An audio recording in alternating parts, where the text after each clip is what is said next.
Yo, what is going on, everyone? My name is Nick, or the Notorious Fantasy, and in today's video, we're going to be going in depth into my week number 9 tight end start or sit decisions for the 2023 fantasy football season. But before we can go on depth into every single matchup on the week at the tight end position, I would like to ask that if you guys are new to the channel and you do end up enjoying today's video, that you please make sure to hit that subscribe button down below. And while you're down there, whether you are new to the channel or not, please make sure that you do leave a like on today's video. It would help me out a ton. If you want to follow me on Twitter or X, please do so at NotoriousFantasy. So without further ado, let's get into my week number 9. Crazy, it's already week 9. Tight end start or sit decisions for the 2023 fantasy football season.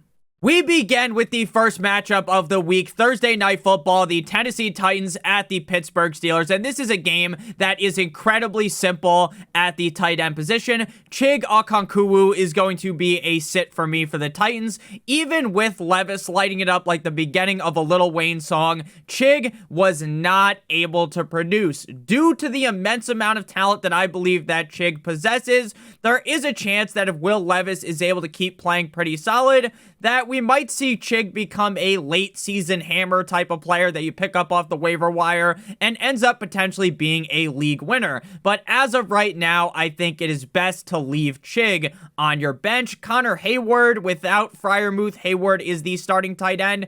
Even in a great matchup against the Titans, though, I definitely don't want anything to do with Connor Hayward. Next up, we move to Germany with the Miami Dolphins at the Kansas City Chiefs. Another simple game at the tight end position. Travis Kelce is a must start every single week. Kelce had his first down game of the season last week against the Broncos, but you can easily excuse that because it wasn't really Travis Kelce's fault. It's not like he was dropping passes left and right. It was because the whole Kansas City Chiefs team looked off. They just looked like they were not ready to play, and they honestly got dog walked by a very bad Broncos team. The Dolphins defense is getting better, but against the tight end position, they normally get gashed. So I fully expect Travis Kelce to go bananas in Germany. Obviously, going to be my tight end 1 in the rankings on the week.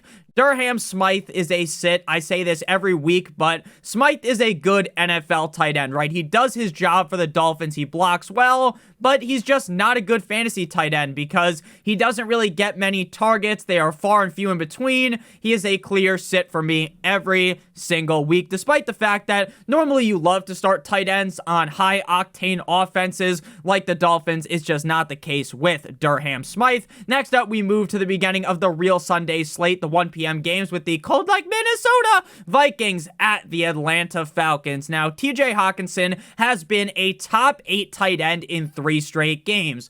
Now, obviously, not having Kirk Thuggins, Kirk O'Chains, Kirk Cousins sucks donkey cock. Kirk Cousins did have his surgery earlier this morning, and I wish him a full recovery, as a lot of people like to kind of dump on Kirk Cousins, but I think Kirk Cousins gets a lot of unneeded hate, and without Kirk Cousins, we might see the demise this week of Hawkinson. Now, once we see Joshua Dobbs take over, we just saw Dobbs feed Trey McBride last week, so it's very possible that Hawkinson gets back on the saddle and ends up being a dominant player, 50 Shades of Grey style, once Dobbs is under center. But with Hall, there is definitely reasons to be a little bit nervous.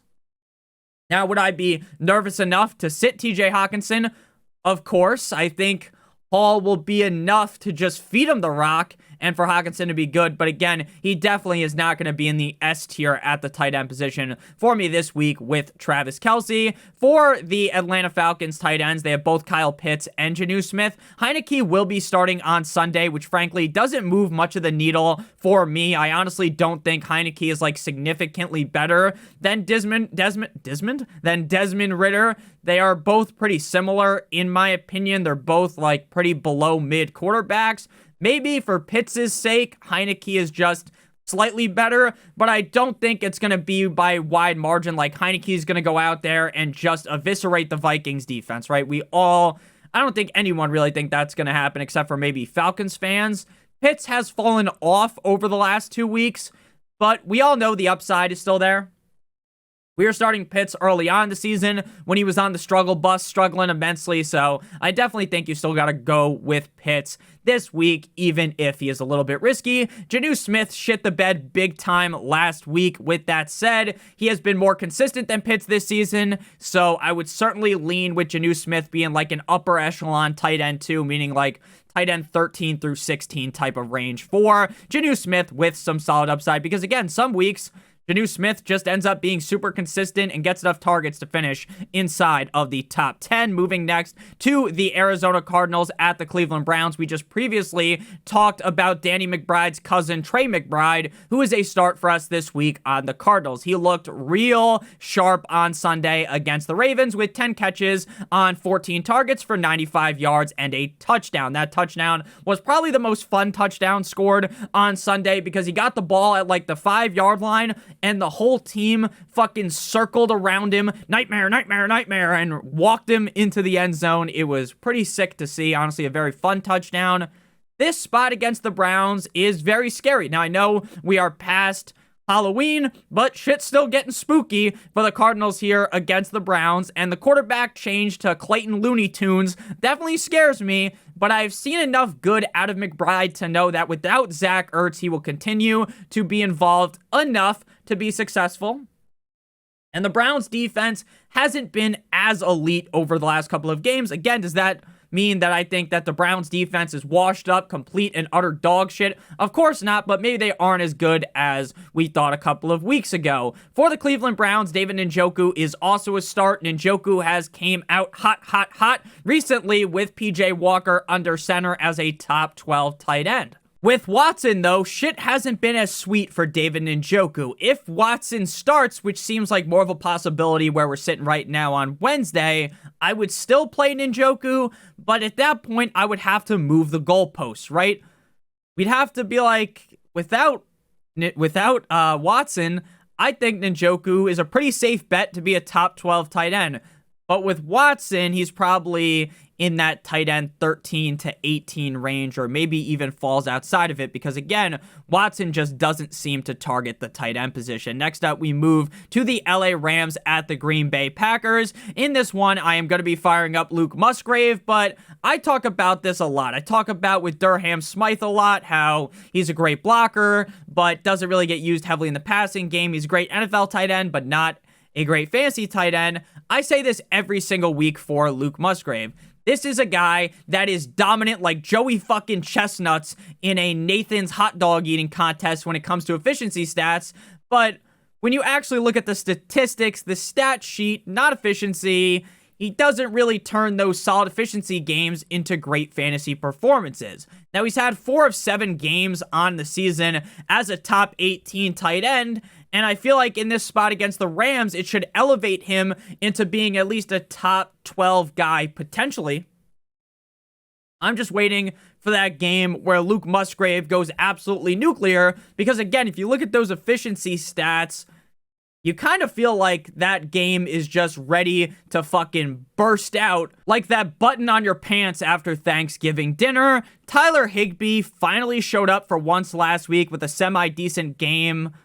But with that said, he had 3 straight games prior outside the top 28 tight end, and Stafford still isn't practicing, so there's really no reason to even think about starting Tyler Higbee. Next up, we move to the Washington Commanders at the New England Patriots. If you guys have enjoyed today's video thus far, make sure you hit that subscribe button down below as well as hitting that like button. It does really help me out a ton.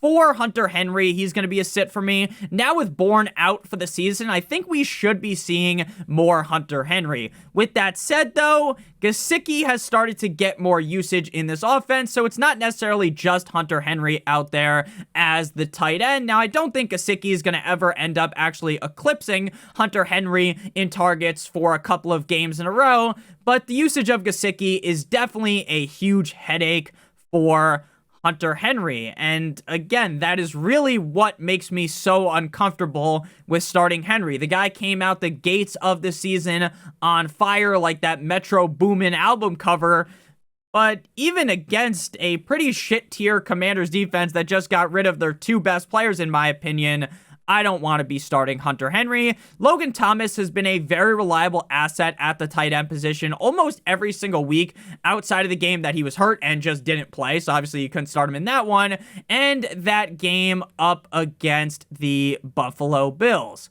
This isn't an outstanding spot against the Patriots, right? This isn't necessarily a wet dream matchup, but this also isn't a game that I would dub Logan Thomas as where I would be kind of scared to play him, right? This is a pretty middle-of-the-road matchup for Thomas with Sam Howell looking so solid. I am definitely rolling out Thomas with confidence, and Thomas has had 6 or more targets in 2 straight weeks. Next up, we move to the Chicago Bears at the New Orleans Saints. Last week, I was honestly shocked to see how much usage Cole Kmet got. With Tyson Bagent under center, who will be the starting quarterback yet again this week as Justin Fields is still banged up, Cole Kmet had 10 targets for 10 receptions with 79 yards last week against the Chargers. And like I said, I didn't expect that one bit because Kmet has been, with Bagent under center, not so good, right? He has not been getting heavily targeted. And even with the Bears getting Cleveland steamered, getting a train ran on them last week, Kmet was still able to ball. The matchup against the Saints is pretty decent. Like the Patriots, they're pretty meh against the tight end. So I'm fine rolling Kmet out there as a guy with top 12 upside. Will he be ranked inside the top 12? Probably not, but I think he does have that upside. But obviously, he is at the Lamborghini mercy of Tyson Bagent having a good enough game to just at least throw him the ball a bunch of times.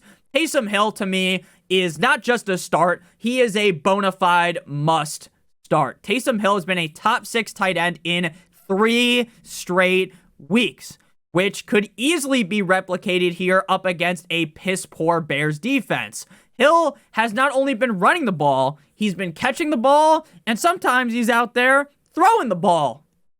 He has had 3 total touchdowns in the last 2 weeks, so I am firing him up. I am banging the drum aggressively for Taysom Hill. We see every single week just how volatile, how fickle the tight end position is in fantasy football, how up and down even the star-studded tight ends are in the NFL. So Taysom Hill finding this much consistency and being used more as a tight end, catching a lot more passes, the upside is immense here. Again, up against a garbage, bottom of the barrel, Chicago Bears defense. And I am much more confident in saying that I love Taysom Hill this week compared to Cole Kmet again.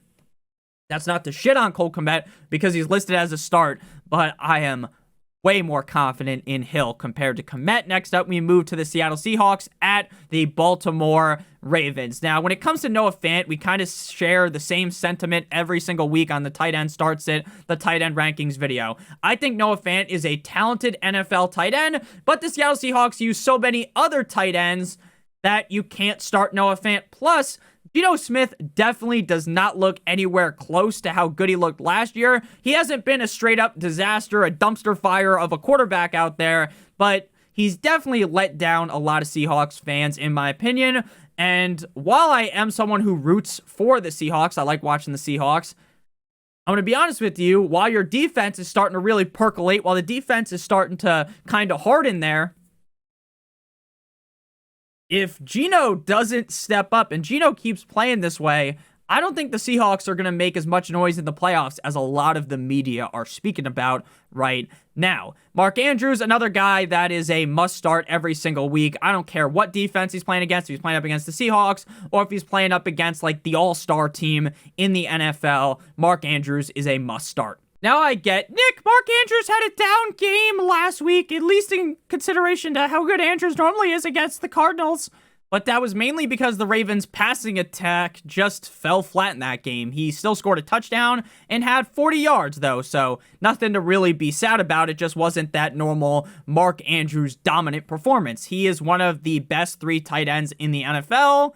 You could argue that He's the number 2 tight end in the NFL behind Kelsey. So obviously, like I said, you're starting him every single week. Next up, we got the Tampa Bay Buccaneers at the Houston Texans. But before we break this game down at the tight end position, as well as the rest of the games for the Week 9 slate, I would like to give you guys a quick word for our friends and our sponsor over at Underdog Fantasy. Underdog Fantasy is the best place to play NFL pickup in the whole entire universe. And Underdog has a great offer for you guys today that we're going to be talking about in just a couple of seconds. But first, I want to explain how the Underdog Pick'em game works. You're going to have to make at least 2 picks from 2 different teams. You can make all of your picks from Thursday Night Football. You could go into Sunday. You can even go into Monday Night Football or match different sports together. They've got NBA, MLB, NHL, college football, FIFA. They've got a bunch of different sports, but for the purpose of what we're talking about today, we're going to do 2 picks from Thursday Night Football. We are going to go with higher than 72.5 rushing yards for Derrick Henry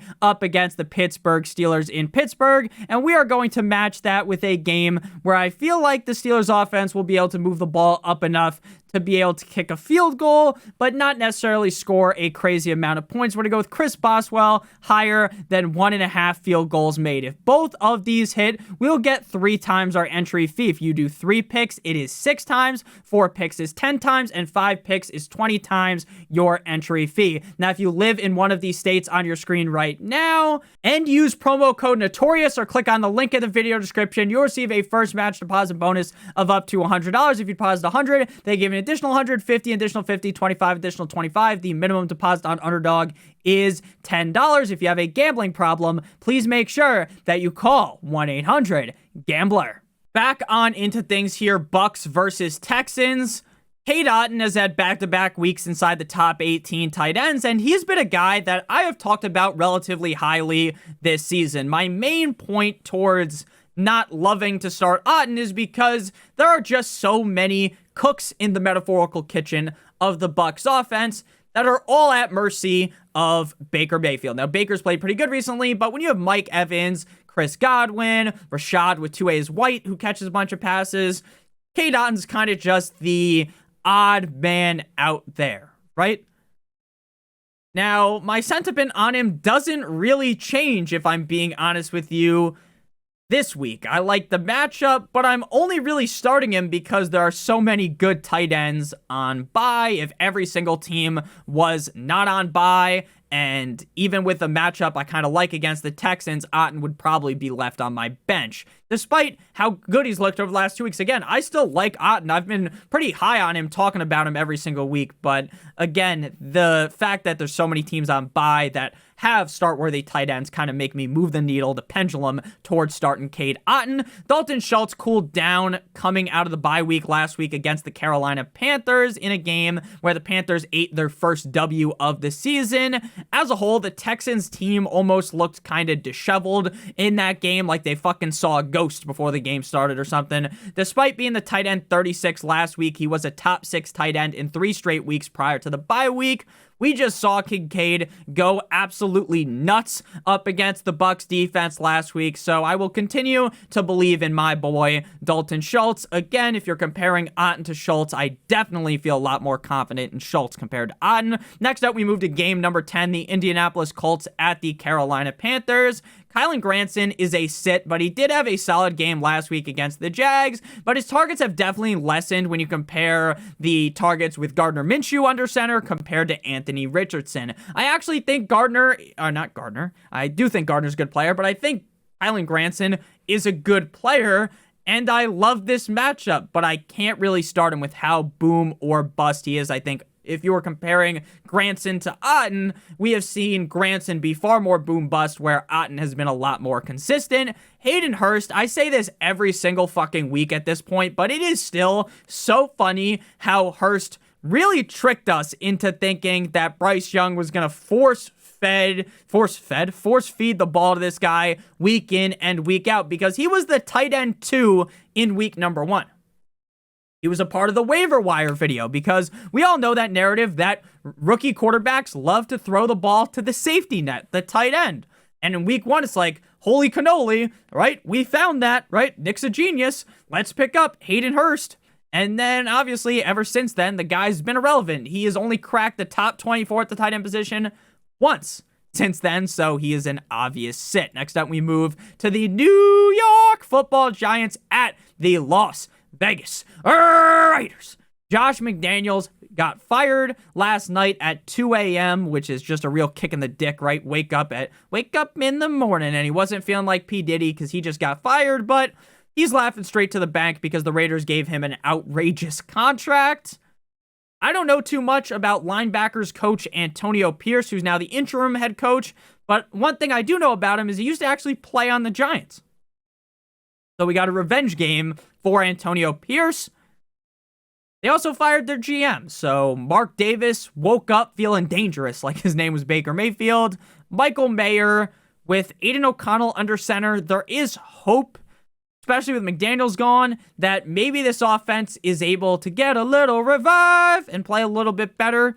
Mayer only had 2 targets last week in just a god-awful effort by Jimmy Garoppolo. I like his matchup here, but if we're being honest, he would definitely be just chilling on our bench if there weren't 4 teams on bye. We have seen the upside of Mayer this season. We've seen that this guy can be a productive tight end at the NFL level. He was a guy that I definitely liked coming out of college, got drafted into a decent enough situation. But again, the head coach, McDaniels, is just a fucking dumbass. I just hope here that AOC can squeeze, Aiden O'Connell can squeeze that value, that upside out of him. Daniel Bellinger's a sit. Nick, why are we talking about Daniel Bellinger? Darren Waller's the starting tight end on the team. Nick, you love Darren Waller in the offseason. Well, I have been hoodwinked, led astray by Darren Waller for like the 17th year in a row. Darren Waller is dealing with a multiple-week hamstring injury. This elevates Bellinger to be the tight end one who actually showed some flashes last season. With that said, with how much of a dumpster fire, complete and utter fucking disaster the Giants are, there's no way in hell you can convince yourself to start Daniel Bellinger, even though, again, he did look pretty good last season. Next up, we move to the final game before Sunday Night Football, the penultimate game before Sunday Night Football, and kind of the game of the late slate.